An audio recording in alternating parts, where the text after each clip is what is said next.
The reason a shaman chooses to have spirits is because the spirits make a Yanomamo fierce. They claim to be healers. The spirits are human-like creatures, but they carry the characteristics of the animals they represent. They are very beautiful creatures, and they speak the Yanomamo language. Children are also chosen by logs or trees or animals, talking to that person. But it's not really the animal talking. You're hearing the voice of the spirits.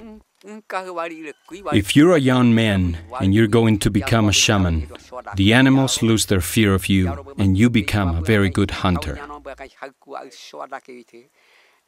As the animals talk, you become terrified, but the adults tell you, it's just a Hecula spirit, don't be afraid.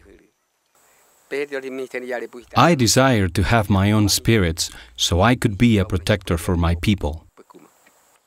Even though they promised us all this over and over, we found ourselves living meaningless lives. We continue to suffer.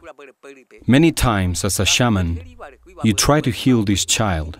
You told the women, don't cry, I am certainly a healer. But many times the child would die, and you knew you lost when your demons started to wail. And in spite of all the spirits we had, we lived in constant fear of the spirits. As shamans, the one we fear the most is the one who lives in the heaven of heavens. We called him the enemy god. Our spirits were terrified of him. All of us shamans and all of the spirits fear the spirit who lived way up in the heaven above the heavens. You could not go there, but you might be able to see it from a long ways off. But the thing that is most amazing is that none of the spirits that we had could make it into his presence. That's why we believe that he was the enemy spirit. We believe that he was the one, this enemy spirit, up where the angels are, who was sent to eat the souls of children, and so we believe that he was the one who was responsible for the deaths of many of our children.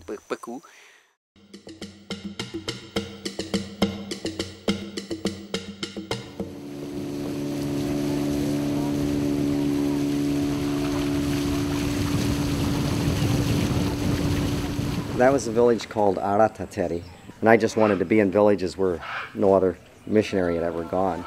When we were near in the Shaman, you could hear the shamans chanting. I think there were visitors from other villages, and so when shamans get together, they usually have some big kind of chanting and doing spiritual things together, you know. And they were actually trying to heal a sick person. When we walked into the village, it was like somebody turned off a switch. They just quit their witchcraft. The chanting, everything stopped. And we were surrounded instantly with guys with machetes and axes and bows and arrows and yelling and screaming like they do. And we spent the night in the village, and the next morning I got up and I went over to the part of the village where the old shaman, the guy who actually, they would have called him not only the shaman, but the Bodu Omu, which in the literal translation of a Bodu Omu is the one who lives with us. I sat down in the hammock and I'm talking to him, and we were talking about stuff, and for some reason I mentioned the word Dios. You know, like I want to tell you about Dios or something. I used a Spanish word. And he got really excited. He said, I know who you're talking about. And he said, you're talking about Yaiwananapo, the enemy god. He said, he's Yaikete, the greatest of all the spirits. You know, he said, there's no one else like him. He is the most powerful of all.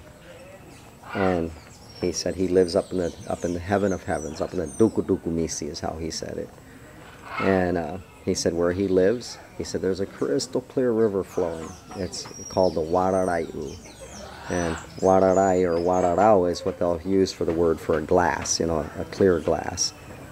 And he said, if you could just drink of that water, you would never die. You'd never get sick. He said, there's fruit trees up there that bear all the time. He said, there's fruit all the time. And those fruit, if you ate of the fruit, he not only said you wouldn't only be hungry, he said you would never ever get sick. And he said there's beings up there that are making noise all the time. He said it's a noisy place. It's a happy place, but it's a noisy place. He said there's no darkness, there's no sickness, there's no hunger, there's no death. And I said to him, Shoabe, how do you know that? And he said, well, my children, my demons, my Hekura, have showed me this place from a long ways off. And they showed me all that he has, the beauty of what he has. And he said, but he won't share it with the Yanomami. He hates the Yanomami. So in other words, Satan showed him the truth, but then twisted it into a lie, you know, because we know that God does love the Yanomami, that God does want to share that with the Yanomami. And the enmity is really between God and Satan, not God and the Yanomami. And I'm sitting there taking this all in about, you know, the shaman and about God. And, you know, I'm thinking, boy, this guy's read Isaiah, you know, because it sounded like, you know, some of the portions of Isaiah talking about heaven. And then he turned to me and he looked me right in the eyes and he said, and you have Kamano Unhudibu Waparimabo. He said, you have his spirit living in you. And you know, I'm 17 years old, sometimes even wondering whether I was even saved because I wasn't walking with the Lord. I knew that. When he said that to me, you know, when he said, and you have his spirit within you, I said to him, I said, Shoabe, how do you know that? And he said, well, yesterday when you came in, because of God's spirit being in you, because Yaiwana Morewa is there, the enemy God is there, all of our Hekura left, they're outside the village wanting to know when you're going to leave so they can come back. It was probably the most humbling experience in my life because I remember I just, on the way back to the boat, it was like a 2-day hike back to the boat, and I just wept most of the way, you know, and just realizing that God had really sealed me with his Holy Spirit, that God's Holy Spirit living within me didn't hinge on me.